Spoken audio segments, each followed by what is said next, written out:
while I was in Paris, I literally sat down every night with a little tablet of paper and kind of journaled and thought about, if I'm going to be living in Chicago for the next 10, 20 years, what is it I want to do? So I started planning in Paris, making lists of dances I wanted to choreograph, dancers I wanted to work with, and after a period of time, I returned to America and called everybody, pulled everything together. 3 months later, we produced our first show, the Blues Show, at the Athenaeum Theater.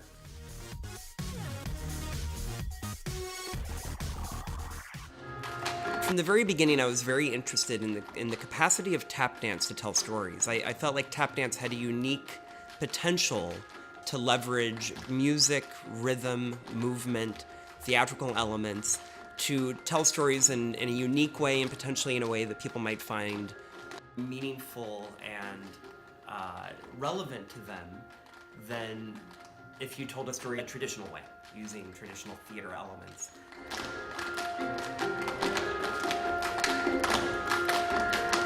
One of the other things here in Chicago is we're the only tap company that performs exclusively with live music.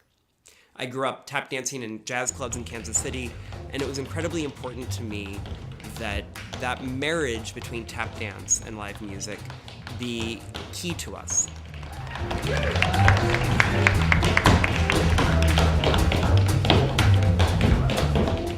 Now, we couldn't always afford to make that happen. A lot of our early shows either featured musicians just on a few pieces, or we would do a special show in a few seasons where it was exclusively live music. But I would say the majority of our work up until about 7 years ago was to recorded music, and it was purely out of necessity.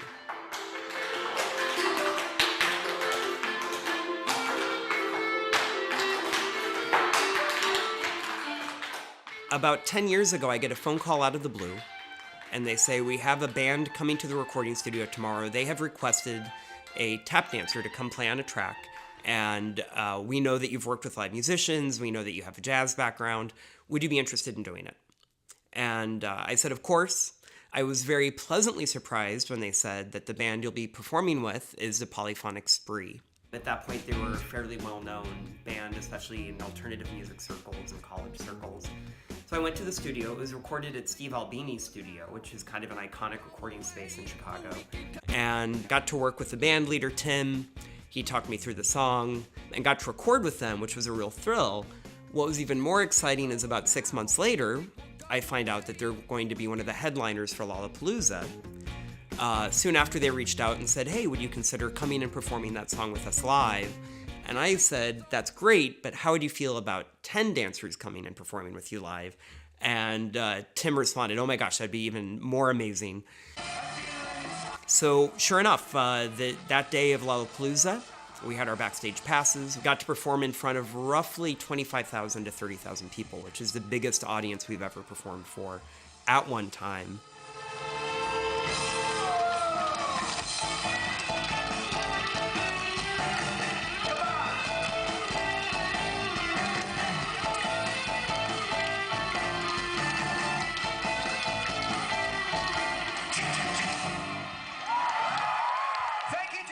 So while we've had live music in Chicago Tap Theater from the very beginning, about 7 years ago, we started working with Andrew Edwards, who began playing live for us and composing and arranging. Then we worked with Arnie Parrott.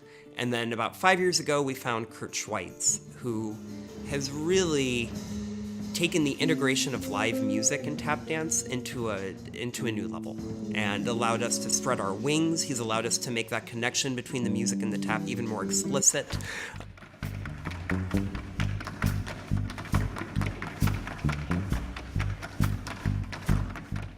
Kurt, along with the other music directors, have allowed us to keep something that I think is essential to tap dance.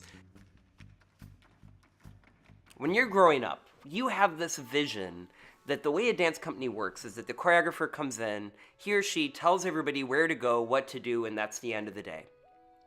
The reality, especially if you are able to attract the kind of dancers who are thoughtful, who are creative, is that the dancers come in every week not only are they kind of taking your vision and making it manifest, they are bringing themselves to the process. They often help with ideas, they help kind of flesh out concepts that we're trying to make happen. Most importantly, they're the people who devote the time and resources that they need to have the amazing technique, to have the performance ability, all those things that makes a company compelling to watch on stage. That begins and ends with the quality of the dancers you have, and we've been lucky to have some of the very best. It's interesting. I mean, collaboration had been something we'd always flirted with. We'd always had elements of it in different shows. We'd worked with Mark Smith, in very minimal ways, having him come in and do a piece in a show, or working with live musicians when we could afford it. But what we've discovered is that when we work with other artists, it allows us to bring a new element into what Chicago Tap Theater can offer. It gives us the opportunity to stretch ourselves, to try new things, to combine tap dance with other genres. We've done everything from aerial tap dance, working with the amazing C5 company. We've done things with tap and poetry.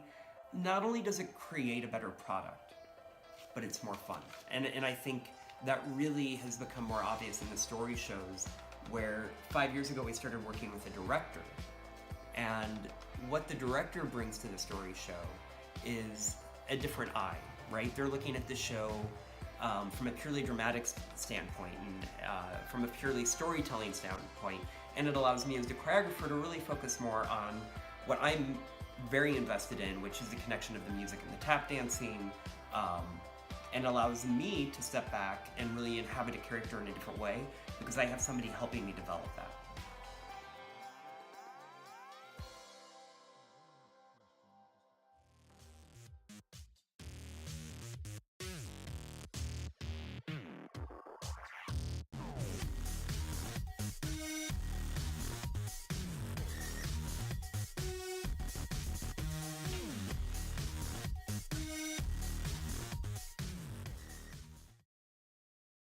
The New York Musical Theater Festival was important to us because it allowed us to really stake our claim and prove that tap dance is a medium capable of telling stories.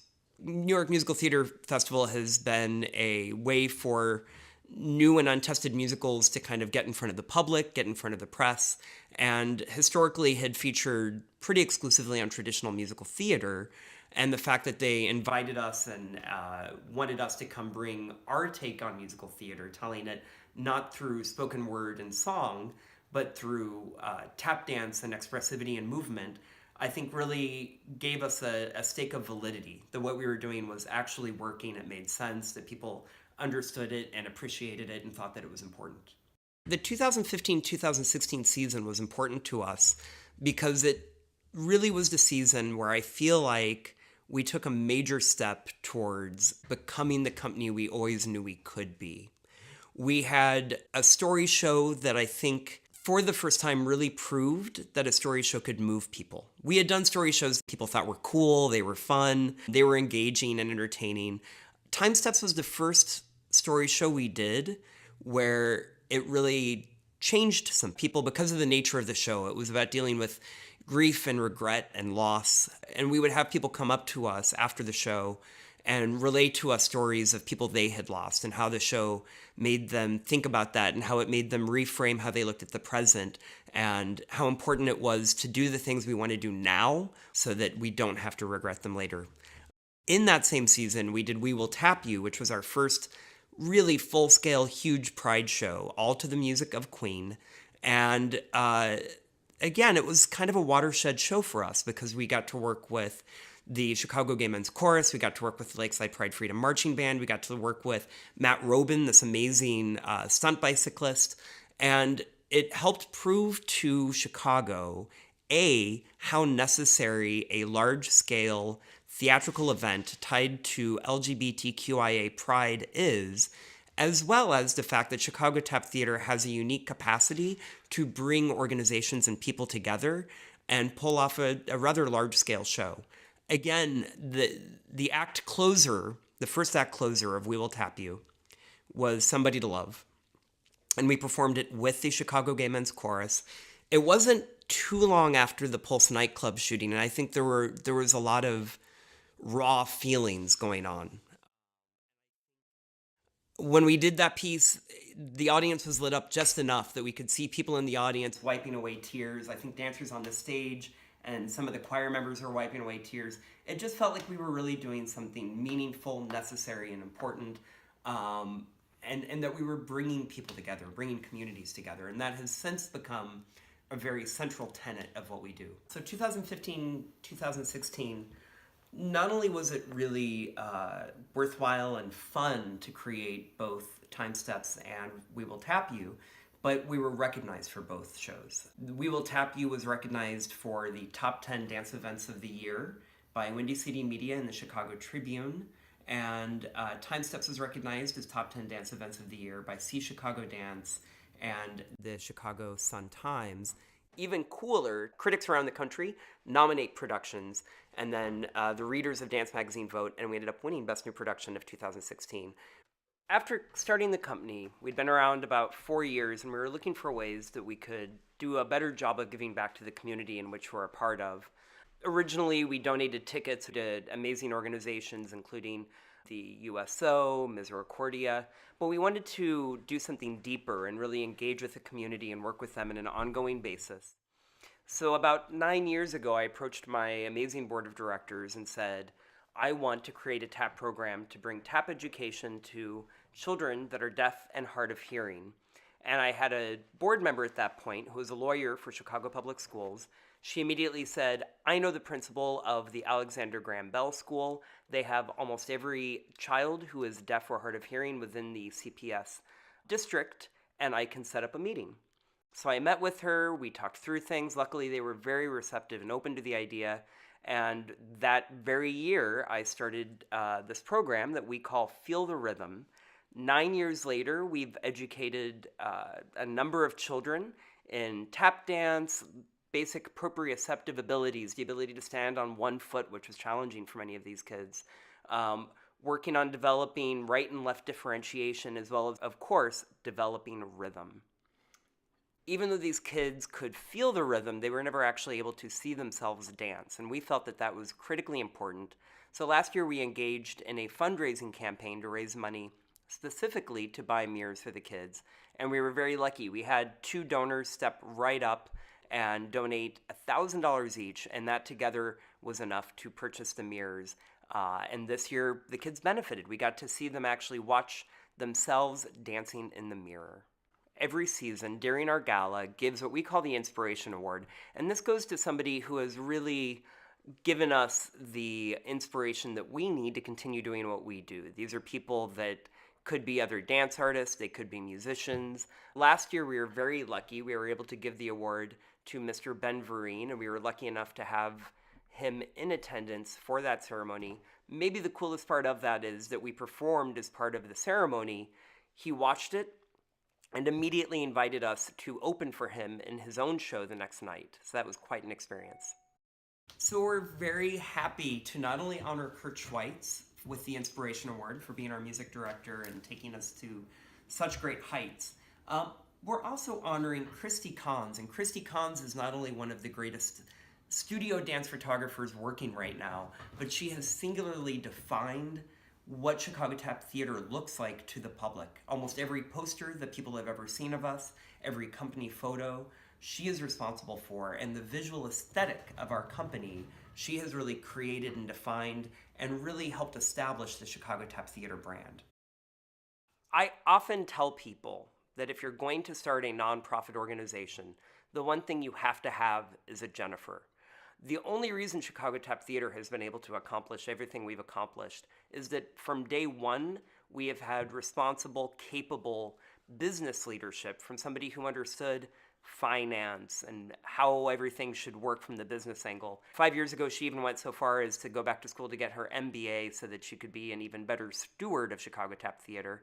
As a result, I think we're often held up within the nonprofit community as a performing arts nonprofit that has very successfully navigated some very tricky economic times. 2 years after starting the company and working with Jennifer, we became best friends. Not too long after that, we began dating, and this October we will have been married for 8 years. truly the greatest thing that could have come out of starting Chicago Tap Theater for me. Anybody who has ever worked for a nonprofit knows your board of directors can really make or break your organization. The board of directors are an amazing group of people. They care enough about your mission, your ideas, that they give of their time, talent, and money to help enable what you do. And Chicago Tap Theater has been incredibly lucky over the years to have one great board of directors after another. The last few years we've been led by the amazing Kevin Guerin, who has done a phenomenal job of ensuring our continued growth. One of the things that might surprise people is how many people that aren't dancers actually are necessary to make a dance company work. And we've been lucky because we've had a great staff. For the past few years, we've been very happy to have Sarah Owens as our fundraising and development coordinator. We now have Bailey Caves acting as our social media coordinator. All of the things you see on stage is a group of people working in the office week in and week out to try to make sure that what we put out there is amazing, and equally important that we have the money to do it and that there's an audience to see it. In addition to CTT's own staff, we have a marketing firm that we work with, Shout. We have an agency, Siegel Artist Management. We have a whole host of organizations and individuals that work to help make CTT do what we do. So in 10 years, I'd like to think that Chicago Tap Theater is continuing on the path that we're on now, which is we're proving that having a tap dance company that has the same cultural relevancy as the largest modern dance companies, ballet companies, contemporary companies, that it is essential. That America's art form, tap dance, deserves to be on as large a stage as these other art forms that currently inhabit that space. One of my biggest goals is that within 10 years, we are a large enough company that we can actually pay tap dancers just to tap dance. That if somebody wants to, they could come, they could do a 9-month contract with Chicago Tap Theater, and for that 9 months, if they wanted to, they could survive on the pay from the company. There are very few opportunities for a concert tap dancer to just do that. They always have to have a secondary job. And I feel like it's an important enough job that we need to be one of the people providing that and making that possible for people to just do that thing they love and to do it to their very best ability.